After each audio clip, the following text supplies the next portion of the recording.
तो बच्चों स्टार्ट करते हैं अपना अगला चैप्टर क्रेस्को सीरीज का, हेलोजेंस। ठीक है, ध्यान से समझना, एक एक रिएक्शन इंपॉर्टेंट है। क्या एलिमेंट है आपको याद ही है, ठीक है, fluorine, chlorine, bromine, iodine, astatine. ठीक है, फिरकल, बाहर आई आरती, इस तरीके से आप याद रखते हो। एस्टेटाइन रेडियो एक्टिव होता है तो उसकी स्टडी अपन यहाँ पर नहीं करते हैं, इन्हीं की करेंगे अपन। ठीक है, अब इसकी कुछ कॉमन प्रॉपर्टीज होती है, टॉप टू बॉटम इंक्रीजेस वाली। कौन सी इंक्रीज होती हैं और कौन सी डिक्रीज होती हैं? डिक्रीजेस वाली। अगर मैं आपसे बोलूं साइज, तो साइज क्या होता है? शेल नंबर बढ़ता है तो साइज बढ़ता है, तो साइज टॉप टू बॉटम क्या होता है? इंक्रीज होता है। ठीक, boiling point top to bottom increase होता है, melting point top to bottom increase होता है, और density top to bottom increase होती है। तो ये क्या है? टॉप टू बॉटम इंक्रीज वाली प्रॉपर्टी है। ठीक, डिक्रीज वाली में अगर बात करूं तो ionization energy, ionization energy top to bottom क्या होती है? डिक्रीज। एंड इलेक्ट्रोनेगेटिविटी के बारे में बात करूंगा तो टॉप टू बॉटम क्या होती है? डिक्रीज। ठीक है, फ्लोरीन की ज्यादा होती है, आयोडीन की कम होती है, ये आप प्रॉपर्टी जानते हो। अब इसमें एक एक्सेप्शन होता है इलेक्ट्रॉन गेन एंथैल्पी में, एक्सेप्शन है इसमें इलेक्ट्रॉन गेन एंथैल्पी में। ठीक है, ध्यान से आप लिख लेना, ये वैसे याद रहता सब लोगों को। इलेक्ट्रॉन गेन एंथैल्पी या electron affinity, electron gain enthalpy chlorine की ज्यादा होती है फ्लोरीन से, क्लोरीन की ज्यादा, फिर फ्लोरीन, फिर ब्रोमीन और फिर आयोडीन। ऐसा क्यों होता है? Due to presence of vacant d orbital, due to vacant d orbitals. तो वैकेंट डी ऑर्बिटल की वजह से ऐसा होता है, ये आपको पता ही है। तो ये कुछ कॉमन प्रॉपर्टी है, पहले से आपको पता रहता है, बस एक बार मैंने लिखवा दी है। अब इसकी कुछ डायटोमिक वाली प्रॉपर्टी होती है, जैसे अगर मैं F2 Cl2 Br2 और I2 लिखूं तो सबसे पहले एक काम करो, इनके पहले कलर याद कर लो आप, है ना। अगर डायरेक्ट क्वेश्चन आए तो कर देना सीधे। F2 का कलर होता है येलो, येलो गैस है ये। Cl2 ग्रीनिश येलो है, ग्रीनिश येलो गैस। और Br2 लिक्विड फॉर्म में रेडिश ब्राउन होता है, रेडिश ब्राउन लिक्विड। और I2 जो है वो सॉलिड होता है, violet black solid, violet black solid. ठीक है, तो ये आप कलर याद कर लेना। अब इसकी दो प्रॉपर्टी हैं, पहली वाली ऑक्सीडाइजिंग पावर। ऑक्सीडाइजिंग पावर की अगर मैं बात करूं तो इलेक्ट्रोकेमिकल सीरीज में आप जानते ही हो, इलेक्ट्रोकेमिकल सीरीज में आपको पता है क्या? आयोडीन ऊपर आता, फ्लोरीन नीचे आता। मेरी वाली इलेक्ट्रोकेमिकल सीरीज में लिथियम को ऊपर और फ्लोरीन को सबसे नीचे रखता हूं, है ना। तो ऑक्सीडाइजिंग पावर क्या होती है? टॉप टू बॉटम इंक्रीज होती है इलेक्ट्रोकेमिकल सीरीज में। तो F2 Cl2 Br2, फिर क्या आएगा? I2। इसमें भी एक एक्सेप्शन है। कहां पर एक्सेप्शन है? बॉन्ड डिसोसिएशन एनर्जी में। डायटोमिक प्रॉपर्टी में भी अगर हम देखें तो बॉन्ड डिसोसिएशन एनर्जी, ठीक है, कौन सा बॉन्ड ब्रेक करना आसान है, कौन सा मुश्किल है। तो बॉन्ड डिसोसिएशन एनर्जी का ऑर्डर होता है Cl2 Br2, फिर होता है F2 और फिर होता है क्या? I2। F2 पीछे आ जाता है, ऐसा क्यों होता है? क्योंकि एक फ्लोरीन के पास 3 लोन पेयर हैं और ऐसा दोनों फ्लोरीन पे हैं, तीनों 6 लोन पेयर हैं। तो due to lone pair repulsion ऐसा होता है, due to lone pair repulsion ऐसा होता है, रिपल्सन ऐसा होता है। ठीक है, अच्छा आयोडीन से कम क्यों नहीं होती इसकी? क्योंकि आयोडीन में क्या है? पुअर ओवरलैपिंग होती है, तो बॉन्ड उससे भी ज्यादा वीक होता है। तो लोन पे रिपल्सन तो होता है, लेकिन ये F2 वाला जो है वो I2 से स्ट्रॉन्ग बॉन्ड रहता है ना। तो ये इसकी बॉन्ड डिसोसिएशन एनर्जी के बारे में बात हो गई। तो ये सारी प्रॉपर्टी देख लो, ये मोनोएटॉमिक वाली कुछ प्रॉपर्टी लिख दी और ये मैंने डायटोमिक वाली। कलर जरूर याद कर लेना इनके, ठीक है, इसको नोट करो, फिर आगे बढ़ते हैं। चलो, तो हेलोजन की कुछ केमिकल प्रॉपर्टीज के बारे में देख लो। रिएक्टिविटी टुवर्ड्स हाइड्रोजन, हाइड्रोजन के साथ हेलोजन रिएक्ट करके क्या बनाएगा? हाइड्राइड बनाएगा ये। अब इसकी कुछ कॉमन प्रॉपर्टीज होती है जो हमें स्टडी करनी होती है, देखो ध्यान से। टॉप टू बॉटम इंक्रीजेस वाली लिखेंगे और टॉप टू बॉटम डिक्रीजेस वाली लिखेंगे। टॉप टू बॉटम क्या क्या बढ़ता है, ठीक है। तो टॉप टू बॉटम हम कैसे कनेक्ट करेंगे? बॉन्ड एनर्जी से सारी चीजें कनेक्ट होती है, ध्यान रखो, ठीक है। किससे? बॉन्ड एनर्जी से। अगर मैं आपसे बोलूं bond dissociation energy, bond dissociation energy, कौन सा बॉन्ड ब्रेक करना आसान है? जिसमें ओवरलैपिंग पुअर हो रही होगी। तो हाइड्रोजन और फ्लोरीन के बीच में साइज डिफरेंस बहुत ज्यादा है, ओवरलैपिंग पुअर है, तो बॉन्ड को आसानी से तोड़ सकते हो। तो बॉन्ड एनर्जी इसकी कम होती है, इसकी बॉन्ड एनर्जी ज्यादा होती है। बॉन्ड एनर्जी कम होगी अगर डिक्रीज होगी, ठीक है। तो थर्मल स्टेबिलिटी के बारे में कमेंट करो, बताओ। Bond dissociation energy is directly proportional to thermal stability. तो bond energy and thermal stability TS top to bottom क्या होता है, डिक्रीज होता है। ठीक है, bond energy top to bottom decrease होती है, thermal stability top to bottom decrease होती है। ठीक है, अगर top to bottom thermal stability decrease है तो अब बॉन्ड एनर्जी से थर्मल स्टेबिलिटी से हम एसिडिक स्ट्रेंथ को कनेक्ट करेंगे। कैसे? अगर ये बॉन्ड आसानी से टूटेगा तो अगर H+ के फॉर्म में ये निकलता है तो हम बोलेंगे अच्छा एसिड है। तो top to bottom acidic strength increases, acidic strength क्या होगी, इंक्रीजेस। क्यों? H+ निकलना आसान है क्योंकि बॉन्ड एनर्जी कम है। अगर ये H नेसेंट हाइड्रोजन के फॉर्म में निकलता है तो हम बोलते हैं रिड्यूसिंग पावर, क्या? रिड्यूसिंग पावर या रिड्यूसिंग कैरेक्टर क्या होगा, इंक्रीजेस। तो रिड्यूसिंग पावर बढ़ता है, एसिडिक स्ट्रेंथ बढ़ती है। अगर चलो बॉन्ड लेंथ बताओ, बॉन्ड लेंथ किसमें ओवरलैपिंग पुअर है, HI में ओवरलैपिंग पुअर है ना, इसका मतलब बॉन्ड लेंथ ज्यादा है। तो एंड करके एक और लिख रहा हूं बॉन्ड लेंथ, कौन सी, H और हेलोजन वाली बॉन्ड लेंथ। स्टेबिलिटी बताओ इन सब में कौन सबसे ज्यादा स्टेबल है, इसका बॉन्ड अच्छा है, स्ट्रॉन्ग है, तो इसकी स्टेबिलिटी ज्यादा, इसकी कम। ठीक है, तो इससे कनेक्ट कर सकते हो। Bond energy top to bottom decrease हो रही तो स्टेबिलिटी भी डिक्रीज होगी। तो इस तरीके से ये कुछ प्रॉपर्टी कॉमन हो गई। अब इसमें भी एक्सेप्शन होता है, कहां पर, बॉइलिंग पॉइंट और मेल्टिंग पॉइंट में। ठीक है, ये ध्यान रखना। तो दो एक्सेप्शन में यहां लिख रहा हूं।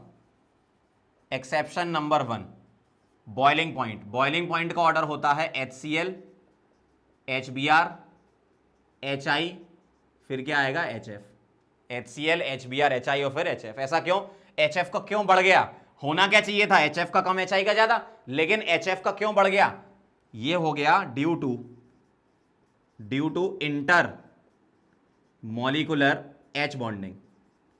इंटर मॉलिक्यूलर हाइड्रोजन बॉन्डिंग की वजह से मॉलिक्यूल का एसोसिएशन होता है तो बॉइलिंग पॉइंट बढ़ जाता है। मेल्टिंग पॉइंट का ऑर्डर क्या होता है, मेल्टिंग पॉइंट को हम करते हैं क्रिस्टल लैटिस एनर्जी के थ्रू। तो क्रिस्टल लैटिस एनर्जी का ऑर्डर जो होता है वो ये होता है, मतलब मेल्टिंग पॉइंट का ऑर्डर ये होगा। तो HF का मेल्टिंग पॉइंट ज्यादा तो होता है लेकिन HI से कम ही रहता है। ठीक है, अब मैं आपको एक बात और बता दूं, कुछ बुक्स में आप देखोगे ऐसा कि HF का मेल्टिंग पॉइंट ज्यादा बताएंगे, कोई दिक्कत नहीं, लेकिन ये मैंने किससे ऑर्डर लिया है, ये जो ऑर्डर लिया है मैंने NCERT के डेटा से ऑर्डर लिया है। आप वो टेबल देख सकते हैं NCERT की, तो मैंने भी वही टेबल से डेटा लिया है। तो HCl, HBr, HF और HI होगा। ठीक है, तो ये हो गई हाइड्राइड की प्रॉपर्टीज। अब चलते हैं अपन reactivity towards metal. Reactivity towards metals. तो मेटल्स के लिए रिएक्टिविटी मतलब क्या बनेगा, हैलाइड्स बनेंगे। दो टाइप के बनाएगा हेलोजन फैमिली, क्या, MX वाला और MX2 वाला, क्योंकि अल्कली का बनेगा या अल्कलाइन का बनेगा। और एक और बन सकता है भाई, देखो हैलाइड्स तो कितने भी हो सकते हैं, लेकिन हम जो पढ़ रहे हैं वो MX और MX2 के बारे में पढ़ रहे हैं। बाकी आप AlCl3 भाई, AlCl3, AlBr3 ये सब हो सकते हैं। तो डिफरेंट टाइप के क्या बनेंगे, हैलाइड्स, जैसे MX, MX2, MX3 and so on. ठीक है, ऐसे आप लिख दो। तो इस टाइप के हैलाइड्स बनते हैं। तो मेटल के साथ रिएक्शन होती तो क्या बनते हैं, हैलाइड्स बनते जाते हैं। अब अगर मैं बात करूं, मैं कंपेयर करा रहा हूं सिर्फ MX और MX2 में। ठीक है, बाकी आप MX3 भी ले सकते हो। MX MX2 में अगर कंपेयर कराऊं तो कोवेलेंट कैरेक्टर बता दो किसका ज्यादा। तो MX2 का ज्यादा किससे, MX से। क्यों? चार्ज ज्यादा है, चार्ज और साइज में चार्ज डोमिनेट करता है। अगर मैं आपसे एक ही फैमिली के बारे में पूछ लेता, सपोज चलो एक लिख लेते हैं, LiF, LiCl, LiBr और LiI, बताओ कोवेलेंट कैरेक्टर किसका ज्यादा। तो इस तरफ बढ़ेगा, क्यों, एनायन का साइज बढ़ रहा है। अगर मैं इसी चीज को ऐसे कर देता, LiF,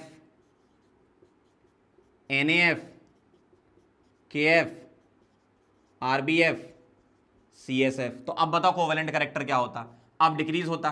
क्यों? कैटायन का साइज बढ़ रहा है तो कोवेलेंट कैरेक्टर क्या होगा, कम। मतलब अल्टीमेटली आपको कौन सा रूल लगाना है, ये रूल ध्यान रखना, कौन सा रूल लगाना है, फजांस रूल। ठीक है, मैंने ये दो लेकर कंपेयर करा दिया आपको, बाकी और भी हैलाइड आ जाएं तो फजांस रूल लगा देना आप। ठीक है, और डिफरेंट फैमिली में सीधा सीधा चार्ज से करोगे तो अगर मैं इनमें कोवेलेंट बॉन्ड लिखूं, कोवेलेंट कैरेक्टर लिखूं तो लेफ्ट टू राइट बढ़ रहा है क्योंकि चार्ज बढ़ रहा है। ठीक है, अब इसमें एक चीज और आती है, एक हैलाइड्स होते हैं सिल्वर के, उसमें सॉल्युबिलिटी का ऑर्डर ध्यान रखना। अब मैं यहां लिख देता हूं, solubility of silver halides. Silver halides में अगर हम सॉल्युबिलिटी के बारे में बात करें तो ध्यान रखना, सिल्वर हैलाइड्स की सॉल्युबिलिटी का ऑर्डर होता है AgF की सबसे ज्यादा, मतलब हम ऐसा बोलते हैं कि AgF क्या है, सॉल्युबल है। और बाकी सब क्या है प्रेसिपिटेट। कौन कौन? AgCl, AgBr और AgI, ठीक है, AgF, AgCl, AgBr, AgI। और ये जो AgCl है इसका कलर होता है व्हाइट पीपीटी होता है, ये AgBr होता है पेल येलो पीपीटी, और ये होता है डार्क येलो, है ना, मैं येलो लिख देता हूं। तो ये कहानी हो गई इसके कलर की। अब एक इसमें इंपॉर्टेंट पॉइंट पूछा जाता है कि कलर किस वजह से होता है। देखो देखो पूरी केमिस्ट्री में आपको 3 टाइप से कलर एक्सप्लेन करने होते हैं, 3 रीजन होते हैं। क्या? पहला है आपका डीडी ट्रांजिशन, जो आप कोऑर्डिनेशन केमिस्ट्री में पढ़ते थे।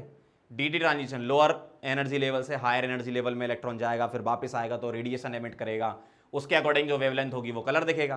तो डीडी ट्रांजिशन एक होता है। दूसरा होता है LMCT principle, ligand to metal charge transfer, ठीक है, ये भी आप डी ब्लॉक में पढ़ रहे थे, मैं भी अभी आपको पढ़ाऊंगा। और तीसरा रीजन होता है पोलराइजेशन। 3 रीजन की वजह से आप कलर बता सकते हो किसी भी केमिस्ट्री के कंपाउंड में जो अपने सिलेबस में है।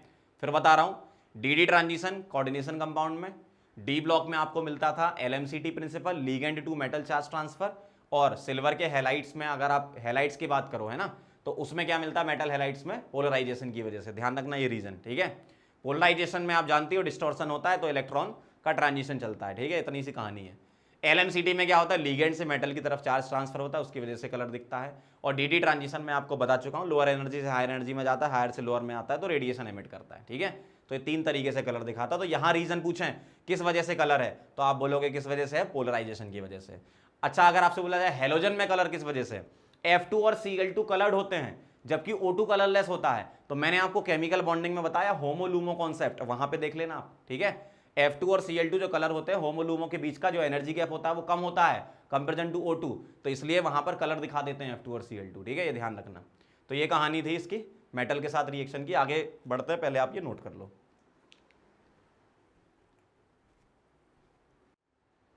चलो तो आगे बढ़ते हैं और थर्ड पॉइंट पर चलते हैं, reactivity of halogen with other halogens. मतलब हेलोजन दूसरे हेलोजन से भी रिएक्शन करता है। क्या बनाता है हेलोजन की रिएक्शन जब होती है तो अलग अलग टाइप के इंटर हेलोजन कंपाउंड बनते हैं। इनको क्या बोलते हैं हम, इंटर हेलोजन कंपाउंड्स बनते हैं, inter halogen compounds. X x dash 3, 5 और 7, मतलब +1 ऑक्सीडेशन स्टेट का, +3 का, +5 का और +7 का बनता है इंटर हेलोजन कंपाउंड। अब यहां पर जो ये पहले जो लिखते हैं, देखो रिप्रेजेंटेशन इसका अलग है। यहां जो पहले एक्स लिखा है वो बिगर साइज का है, पहले जो लिखा है वो बिगर साइज वाला लिखना है, और बाद में जो लिखा है वो क्या है, स्मॉलर साइज का। ये इसका रिप्रेजेंटेशन है। जैसे क्लोरीन और फ्लोरीन से बनने वाले को हम ClF बोलेंगे, ना कि FCl, ठीक है। जैसे यहां अगर लिखना है तो हम बोलेंगे Cl और F का अगर 3 वाला लिखना है तो ClF3 लिखेंगे, ऐसा F3Cl नहीं लिखेंगे। ये रिप्रेजेंटेशन है, NCERT में दिया हुआ, इसलिए बता दिया मैंने। तो ये इंटर हेलोजन कंपाउंड बनते हैं। इसमें एक बहुत ही इंपॉर्टेंट क्वेश्चन पूछा जाता है, मैं पॉइंट बना के लिख देता हूं, क्या, interhalogen compounds, interhalogen compounds are usually more reactive than halogens. क्योंकि इंटर हेलोजन, जैसे मान लो x डैश लिखा है, ठीक है, और यहां मैंने लिख दिया x2, तो इसमें क्या है, अलग अलग इलेक्ट्रोनेगेटिविटी के है ना, मतलब पोलरिटी है यहां पर, तो पोलरिटी की वजह से ये ज्यादा रिएक्टिव होता है, और ये क्या है, नॉन पोलर है, ठीक है। तो ये पोलर और ये नॉन पोलर, इस वजह से ऐसा होता है ना। तो यूजुअली ऐसा होता है कि इंटर हेलोजन कंपाउंड ज्यादा रिएक्टिव होता है किससे, हेलोजन से, ठीक है बात। तो ये कुछ प्रॉपर्टीज हो गई, केमिकल प्रॉपर्टीज। अब हम चलते हैं इसके इंपॉर्टेंट कंपाउंड्स पर, ठीक है। तो स्टार्ट करते हैं, हमें क्लोरीन के पढ़ना है, ठीक। तो some important compounds of chlorine. तो क्लोरीन का पहला है डाइक्लोरीन, Cl2, ठीक है। तो पहला कंपाउंड है अपना क्या, Cl2। तो Cl2 की मेथड ऑफ प्रिपरेशन देखो जरा। Method of preparation number 1, from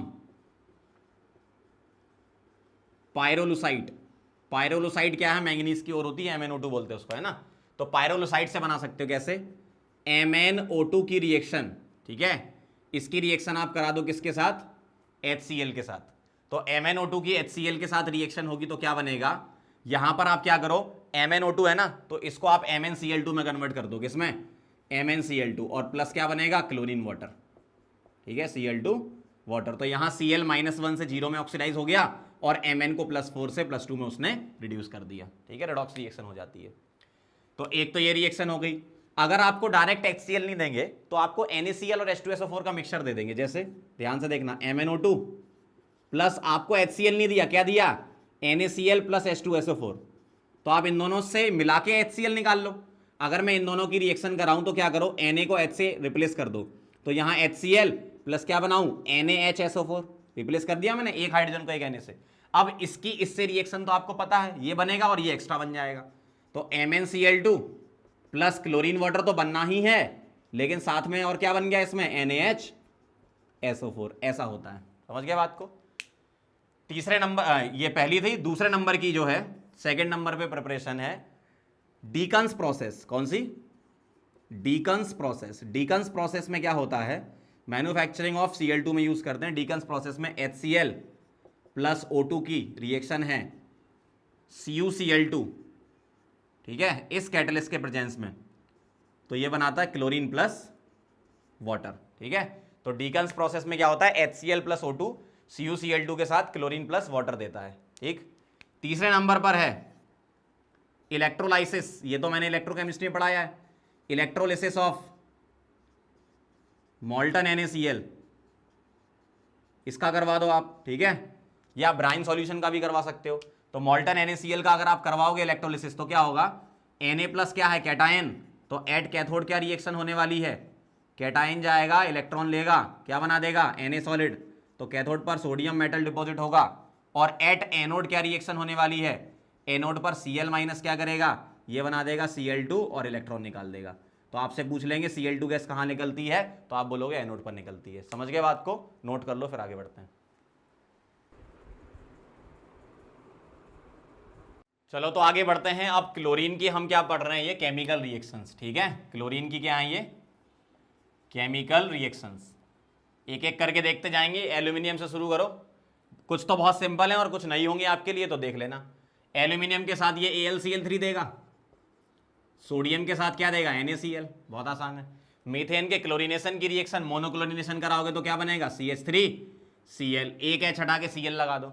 अब इसके बाद फर्दर रिएक्शन कराओगे तो डाई ट्राई टेट्राक्लोरीन तक आप लगा सकते हो। अगली बार रिएक्शन होगी तो CH2Cl2, फिर अगली बार होगी तो CHCl3, फिर अगली बार होगी तो CCl4, ठीक है, ऐसे आप बना सकते हो। अल्कीन पर Cl2 का addition, electrophilic addition reaction organic में पड़ी थी। पाई बॉन्ड ब्रेक करके क्या कर दो, ClCl लगा दो, ठीक है, तो ClCl लगा दिया। अगली रिएक्शन है FeSO4 के साथ, ये ऑक्सीडाइज कर देगा इसको, कहां पे, Fe2SO4 होल थ्राइस, और प्लस क्या बनता है साथ में इसमें, HCl बनता है। मतलब क्लोरीन अपने आप को 0 से -1 में रिड्यूस कर लेता है और Fe को +2 से +3 तक ऑक्सीडाइज कर देता है, ठीक है। सेम कहानी यहां पर भी यही होगी, सल्फाइड को ऑक्सीडाइज कर देगा सल्फेट में, तो Na2SO3 से कहां चला गया, Na2SO4, और प्लस क्या बन जाएगा इसमें, HCl। समझ गए बात को, ऐसी कहानी है इसकी। SO2 प्लस वाटर क्या करेगा, SO2 को ऑक्सीडाइज कर देगा ये H2SO4 में, और खुद रिड्यूस हो जाएगा किसमें, HCl में, ठीक। I2 वाटर, फिर से देखो जरा, आयोडीन को ऑक्सीडाइज कर देगा HiO3 में, आयोडिक एसिड में, और खुद रिड्यूस हो जाएगा HCl में।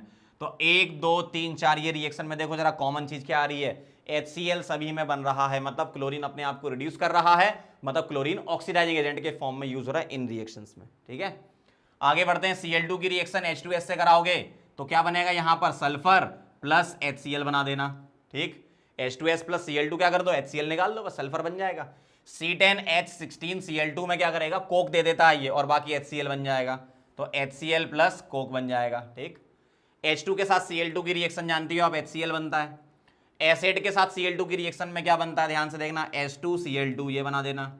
P4 की Cl2 के साथ रिएक्शन में PCl3 भी बन सकता है, PCl5, वो डिपेंड करता है कितने कितने मोल आप ले रहे हो। ये इंपॉर्टेंट रिएक्शन है। लाइम वाटर में भी मैंने लिखाई थी, ब्लीचिंग पाउडर का फॉर्मेशन है ये।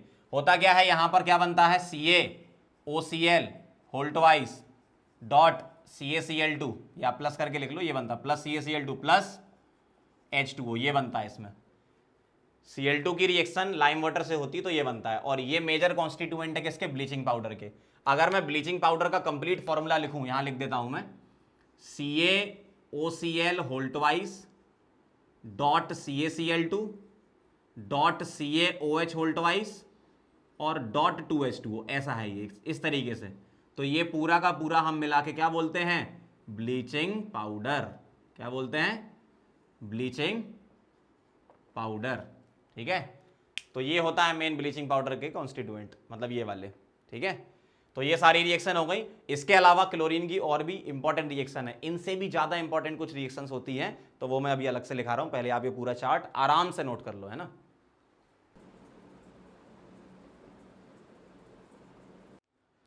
चलो तो आगे बढ़ते हैं। अभी हमने क्या करा, पूरे सीक्वेंस में जो पीछे चार्ट बना के लिखा था, बहुत सारी रिएक्शन वहां कवर कर ली। अब अमोनिया के साथ और अल्कली के साथ भी रिएक्शन होती क्लोरीन की, ये दोनों बहुत इंपॉर्टेंट रिएक्शन है। ठीक है, तो अमोनिया के साथ Cl2 की रिएक्शन दो अलग अलग कंडीशन में हम कराते हैं। एक बार अगर अमोनिया एक्सिस में हो तो क्या बनता है, और एक बार अगर क्लोरीन एक्सिस में हो तो क्या बनता है। ठीक है, तो ये दोनों रिएक्शन आपको ध्यान रखनी है।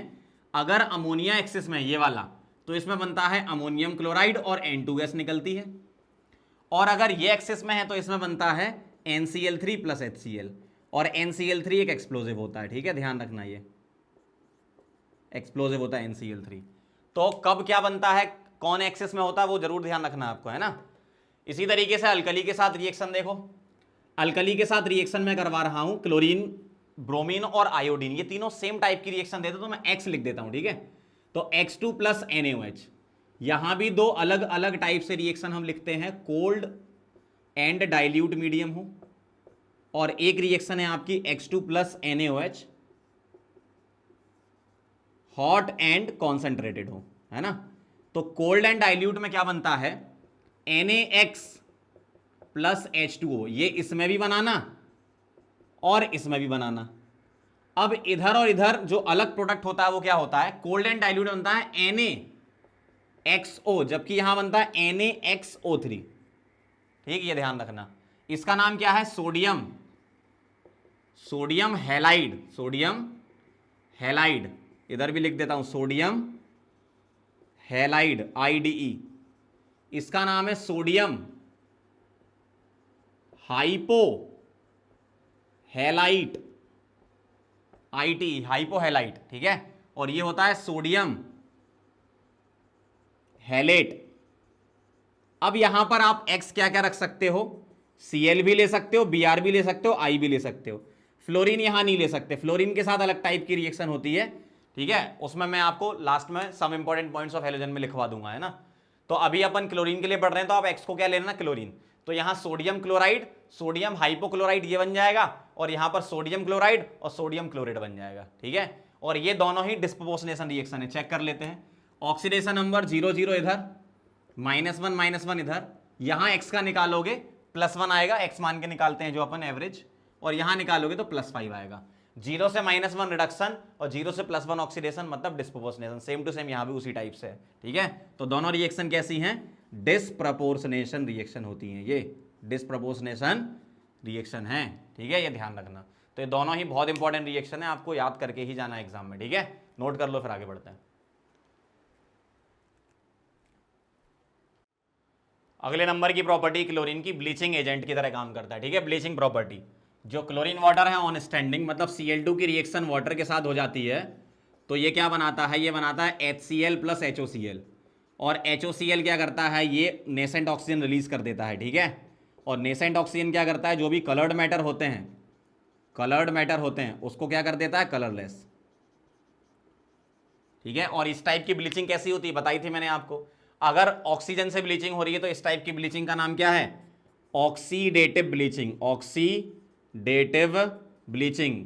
और किसकी होती थी ऑक्सीडेटिव ब्लीचिंग, H2O2 की और होती थी, याद कर लो, है ना। और ऑक्सीडेटिव ब्लीचिंग कैसी होती, परमानेंट, परमानेंट ब्लीचिंग, है ना। तो SO2 की क्या थी, रिडक्टिव ब्लीचिंग, Cl2 और H2O2 की क्या है, परमानेंट ब्लीचिंग। ठीक है, ये ध्यान रखना है। ठीक, तो ये बात हो गई क्लोरीन के पहले वाले कंपाउंड की। सेकंड नंबर का कंपाउंड है क्लोरीन में HCl, हाइड्रोक्लोरिक एसिड। तो HCl की मेथड ऑफ प्रिपरेशन देखो क्या होती है। नंबर 1, NaCl की रिएक्शन करवा दो आप किसके साथ, H2SO4 के साथ, तो एक H रिप्लेस कर दो, तो क्या बनेगा, NaHSO4 प्लस HCl। ठीक है, और ये रिएक्शन 420 केल्विन पर होती है।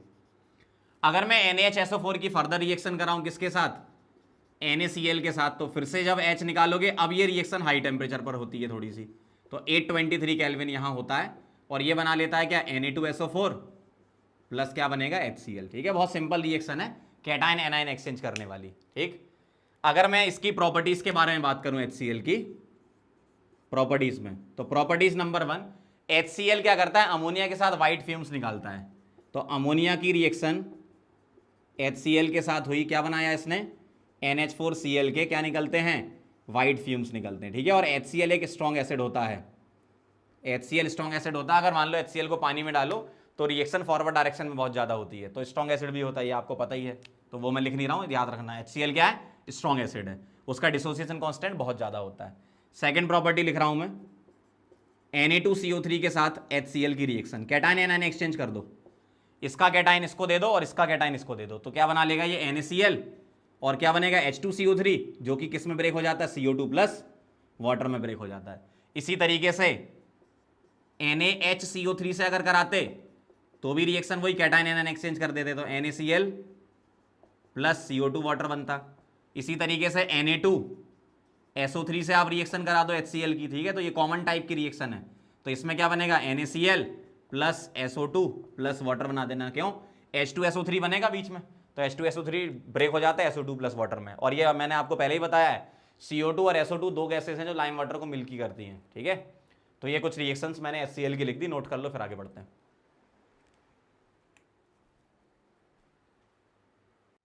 चलो आगे बढ़ते हैं, दो प्रॉपर्टी हमने HCl की लिख ली, तीसरे नंबर की प्रॉपर्टी इंपॉर्टेंट है, ध्यान से देखना।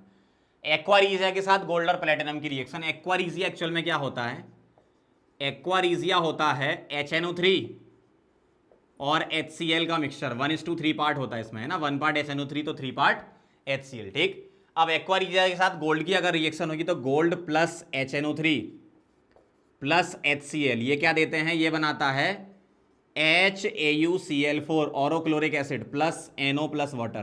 ठीक है, और इसी तरीके से प्लेटिनम की अगर रिएक्शन होती है HNO3 और HCl के साथ तो ये बनाता है H2PtCl6 plus NO plus water, hexachloroplatinic acid और ऑरोक्लोरिक एसिड। ये मैंने नाइट्रोजन फैमिली में भी आपको लिखा रखी है। यहां जो गोल्ड है वो जीरो से कहां जा रहा है, चेक कर लो जरा, HAuCl4 x मान के निकालो तो 1 plus x minus 4 is equal to 0, तो +3 आ जाएगा।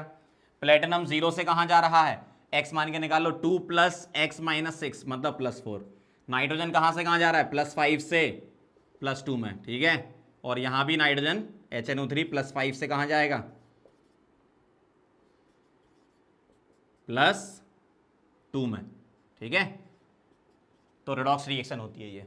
आगे बढ़ते हैं, reaction of Fe with HCl, बहुत इंपॉर्टेंट रिएक्शन है। फाइनली डिवाइडेड आयरन जो होता है ना, उसका पाउडर्ड फॉर्म में जो अपन यूज करते हैं, तो Fe की रिएक्शन जब होती है किसके साथ, HCl के साथ, तो ये बनाता है FeCl2 प्लस H2। इसमें आपसे क्वेश्चन पूछ सकते हैं कि FeCl3 क्यों नहीं बनता है, तो आपका रीजन ये होगा कि ये जो H2 फॉर्म हुआ इसकी वजह से ये क्या करता है, फर्दर रिएक्शन को रोक देता है। ठीक है, मतलब एक तरीके से क्या कर रहा है, रिएक्शन को रोक रहा है, तो FeCl3 कन्वर्जन नहीं होने दे रहा। ठीक, ये ध्यान रखना, आप नोट कर लो इसको, फिर आगे बढ़ते हैं।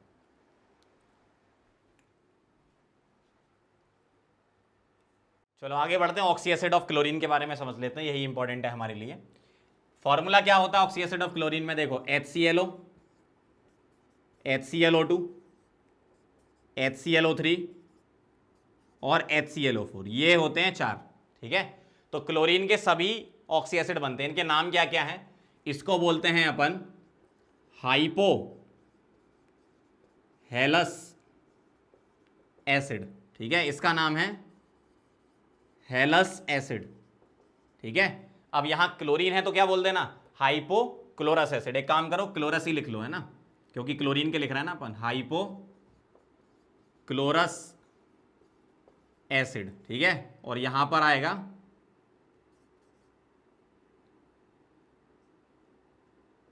Chlorous acid. ठीक है, हाइपोक्लोरस एसिड, क्लोरस एसिड, यह है क्लोरिक एसिड, क्लोरिक एसिड, और यह है पर क्लोरिक एसिड, पर क्लोरिक एसिड। ठीक है, इसके और भी नाम होते हैं, जैसे हेलिक 1 एसिड, हेलिक 3 एसिड, हेलिक 5 एसिड, हेलिक 7 एसिड। मतलब इसको आप ऐसे भी लिखते हो, कैसे, इसमें मैं इसको ऐसे लिखूंगा, हेलिक 1 एसिड, ऐसा। इसको क्या लिखूंगा, हेलिक 3 एसिड। ये 1 3 क्या है, इसके ऑक्सीडेशन नंबर है। इसको लिखूंगा क्या, हेलिक 5 एसिड, ठीक है। और इसको लिखूंगा हेलिक 7 एसिड। तो इनके अलावा ये भी इसके नाम होते हैं, ठीक है। ये इसके नाम इंपॉर्टेंट है, ध्यान से याद रखना। स्ट्रक्चर बनाना आसान है, जितने एच है उतने OH लगा दो और बाकी सारे डबल बॉन्ड हो। जैसे हाइपोक्लोरस एसिड में कितने एच हैं, एक एच है तो एक OH बन जाएगा, तो सीधा सीधा HOCl। अगले वाले में क्या करो, एक डबल बॉन्ड बढ़ा दो, उसके अगले में एक डबल बॉन्ड और बढ़ा दो, और लास्ट वाले में एक और बढ़ा दो, ठीक है। इस तरीके से, ऐसा। समझ गए बात को।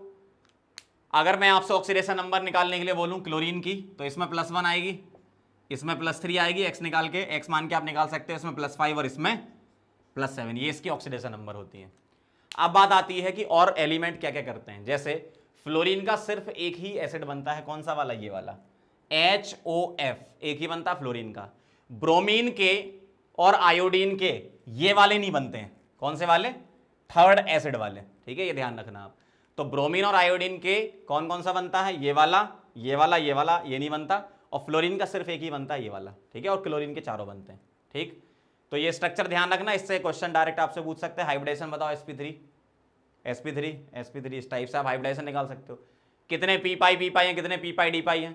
तो अगर हाइब्रिडेशन इसका sp3 है तो इसके p यूज हो गए, मतलब d बचा, तो p पाई d पाई होगा। ऐसे आपको करना है, ठीक है। तो स्ट्रक्चर अगर आपको पता होगा तो क्वेश्चन आप बना लोगे, ठीक, नोट कर लो। चलो तो आगे बढ़ते हैं और कुछ इंपॉर्टेंट पॉइंट लिख लेते हैं हेलोजेंस के, ठीक है। ध्यान से देखना जरा एक एक पॉइंट। पहला पॉइंट क्या कहता है, हेलोजन की अकरेंस के बारे में लिखेंगे, कौन कौन से कंपाउंड होते हैं, ठीक है। तो अकरेंस में हम फ्लोरीन के बारे में देखेंगे, फ्लोरीन किस फॉर्म में एग्जिस्ट करता है, क्लोरीन, ब्रोमीन और आयोडीन किस किस कंपाउंड में मिलते हैं ये। जैसे अगर मैं फ्लोरीन के कंपाउंड की अकरेंस की बात करूं तो इसमें आपको 3 कंपाउंड ध्यान रखने हैं। पहला है फ्लोरोअपटाइट,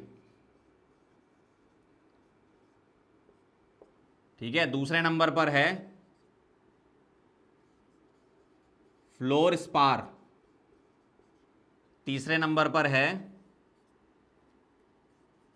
क्रायोलाइट, ठीक है। क्या क्या फॉर्मूले होते हैं, फ्लोरअपटाइट का फॉर्मूला होता है Ca3PO4 whole twice dot CaF2, ठीक है। यहां पर मैं 3 टाइम्स कर देता हूं, ठीक है, ऐसा।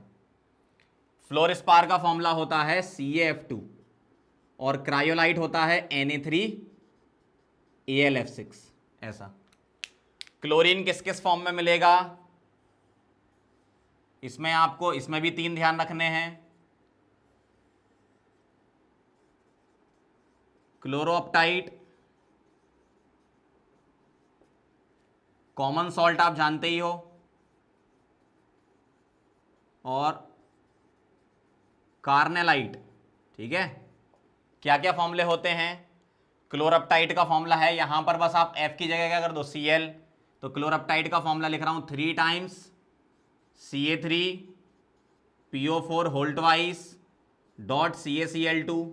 कॉमन सॉल्ट आपको पता ही है NaCl, और कार्नाइट होता है KCl dot MgCl2 dot 6H2O, ठीक है। तो ये डायरेक्ट नाम याद रखना, एग्जाम में डायरेक्ट पूछ सकते हैं।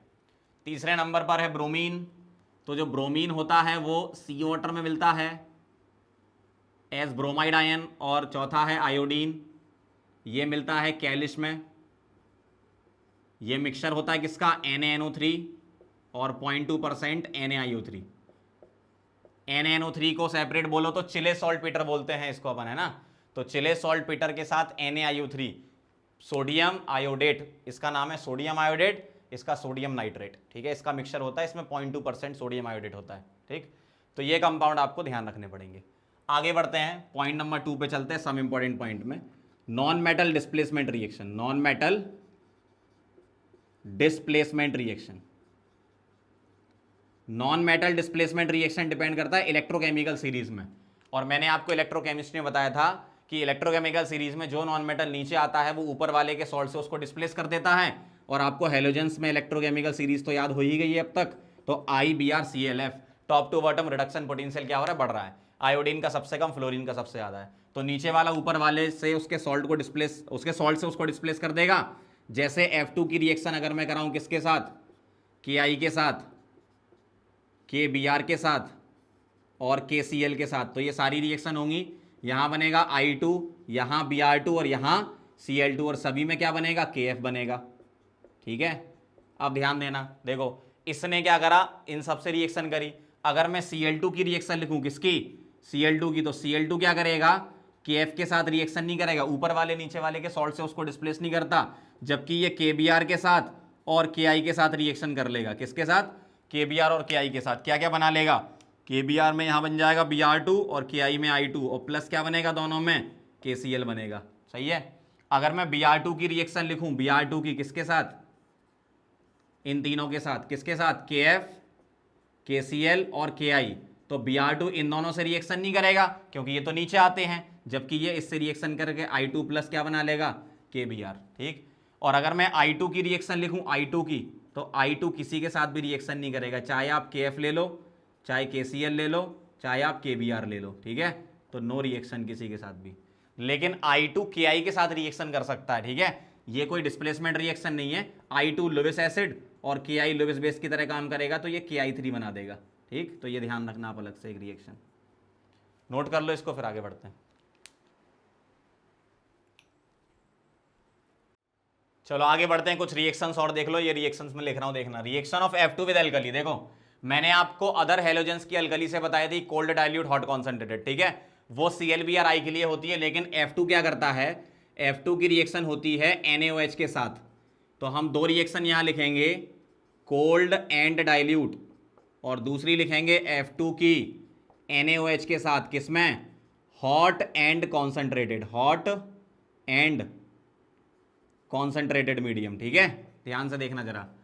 कोल्ड एंड डाइल्यूट में क्या बनता है, देखो NaF प्लस H2O दोनों में बनाना है, इसमें भी और इसमें भी। यहां पर बनेगा ऑक्सीफ्लोराइड OF2 और यहां बनेगा O2। अब देखो क्या हो रहा है, कोल्ड एंड डाइल्यूट में ये जो है ना OF2, अगर मैं इसको हॉट एंड कॉन्सेंट्रेटेड कर दूं, मतलब एक तरीके से इसको ब्रेक कर दो, तो आप याद रखने के लिए ऐसा कर सकते हो, OF2 मुझे O2 प्लस F2 दे रहा है और F2 वापस यहां रिएक्शन करके NaF प्लस वाटर दे देगा, है ना। अगली रिएक्शन है F2Cl2 की, किसके साथ, वाटर के साथ। देखो जो Cl2 है वो वाटर के साथ रिएक्शन करके, आपको तो अभी मैंने बताया था ब्लीचिंग प्रॉपर्टी में क्या बनाता है, HCl प्लस HOCl, और ये की ब्रेक होकर HCl प्लस नेसेंट ऑक्सीजन दे देता है। ठीक है, जबकि फ्लोरीन जो होता है वो H2O के साथ रिएक्शन में क्या होता है, HF बनता है, प्लस यहां पर O2 प्लस O3 दोनों बनता है, ऑक्सीजन भी और ओजोन भी। ठीक है, तो ये ध्यान रखना, रिएक्शन इंपॉर्टेंट है। Reaction of ammonia with NaOCl, ये हाइड्राजीन की मेथड ऑफ प्रिपरेशन होती है। तो NH3 प्लस NaOCl रिएक्शन कराएंगे तो इसमें बनेगा क्लोरीन, ठीक है, प्लस वाटर, और प्लस क्या बन जाएगा इसमें, NH3 plus NaOCl, sorry, chlorine plus NaOH बनेगा, और साथ में क्या बनेगा, हाइड्राजीन, मतलब NH2 N2H4। ठीक है, हाइड्राजीन की मेथड ऑफ प्रिपरेशन है ये। आगे है reaction of chlorine with H2O2, तो बहुत आसान रिएक्शन है। Cl2 प्लस H2O2 आप क्या करो, सीधा सीधा HCl निकाल दो, तो क्या बन गया, O2 प्लस HCl बन गया। ठीक, अगली रिएक्शन HF की SiO2 के साथ, ग्लास बोलते हैं इसको, है ना, तो एक्सिस HF के साथ कराओगे तो पहले क्या होगा, SiO2 HF के साथ रिएक्शन करके SiF4 देगा, और वो फर्दर HF से रिएक्शन करके बना लेगा hexafluorosilicic acid, H2SiF6। Hexafluorosilicic acid इसमें बनता है। ठीक है, नोट कर लो, फिर और पॉइंट्स लिखते हैं। चलो आगे बढ़ते हैं, कुछ और पॉइंट के बारे में देखो जरा। Heating of HClO3। देखो HClO3 की जब हीटिंग कराते हैं, temperature is greater than 375 kelvin, तो इसमें क्या बनता है, इसमें बनता है Cl2 plus O2 plus water. ठीक है, हीटिंग पर ये बनता है। I2O5 की CO के साथ रिएक्शन होती है, तो ये एस्टिमेशन ऑफ CO, क्वालिटेटिव और क्वांटिटेटिव एस्टिमेशन होता है ये CO का, उसमें यूज करते हैं रिएक्शन। ठीक है, तो इसमें क्या बनता है, I2O5 विद CO रिएक्शन करेगा तो ये बनाएगा I2 प्लस CO2, और ये जो I2 बना, ये हाइपो के साथ हम इसको ट्रीट कराते हैं। ठीक है, Na2H2O3, तो ये क्या बनाता है, Na प्लस Na2S4O6। ठीक है, ये रिएक्शन यूज करते हैं अपन एस्टिमेशन ऑफ CO में। अगली रिएक्शन है Cl2O6 की HF के साथ। इस रिएक्शन को याद रखने के लिए आप क्या करो, मैथमेटिकली ऐड कर दो। कैसे, ध्यान से देखना जरा, कैसे करना है आपको, इन दोनों को मिला के HClO4 निकाल दो। अब बाकी बचा वो लिख दो। HClO4 निकल गया तो अब एक Cl बचा और यहां 2 ऑक्सीजन बचे, ठीक है, तो ClO2 और F बचा, मतलब ClO2 प्लस और F माइनस, ये बनेगा इस तरीके से, ठीक है। अगला प्यूरिफिकेशन ऑफ Br2 कैसे करते हैं। अपने पास इम्प्योर Br2 जो होता है, इम्प्योर Br2, ठीक है, इसमें और भी इंप्योरिटीज होंगी, इसकी रिएक्शन हम कराते हैं Na2CO3 के साथ, ठीक है, तो ये बनाता है क्या, NaBr प्लस CO2 निकल जाती है यहां से, ठीक, या एक काम करो CO2 यहां मत निकालो, ये वो रिएक्शन होगी Br2 की NaOH के साथ जैसी, तो NaBr प्लस NaBrO3, ठीक है, ऐसा लिखो और फिर CO2 लिखो प्लस CO2 ऐसा। अब जो NaBr है इसकी रिएक्शन हम कॉन्सेंट्रेटेड H2SO4 से करवा देंगे तो आपको ब्रोमीन रिकवर हो जाएगी, मतलब प्योर Br2 मिलेगा और इंप्योरिटी सॉल्यूशन में छूट जाएंगी, ठीक है, इस तरीके से होती रिएक्शन, ठीक, नोट कर लो इसे। चलो तो अब अगले इंपॉर्टेंट पॉइंट के बारे में बात कर लेते हैं, कुछ स्ट्रक्चर बना लेते हैं, ये इंपॉर्टेंट कंपाउंड्स है कुछ, जैसे Ki3 जो होता है वो कैसे एग्जिस्ट करता है, K प्लस और I3 माइनस में। इसमें आपसे टाइप ऑफ बॉन्ड पूछ लेंगे, किस किस टाइप के बॉन्ड है, देखो इन दोनों के बीच में आयनिक बॉन्ड हो गया, और I3 माइनस एक्चुअल में ऐसे एग्जिस्ट करता है, I minus coordinate bond I2, I minus Lewis base और I2 लुईस एसिड की तरह काम करता है, ठीक है, तो I माइनस I2, तो पूरा स्ट्रक्चर अगर आप बनाना चाहो तो ऐसा दिखेगा, K plus I minus coordinate I bond I। तो इसमें कितने टाइप के बॉन्ड हैं, आयनिक, कोवेलेंट और कोऑर्डिनेट, ठीक है, ध्यान रखना।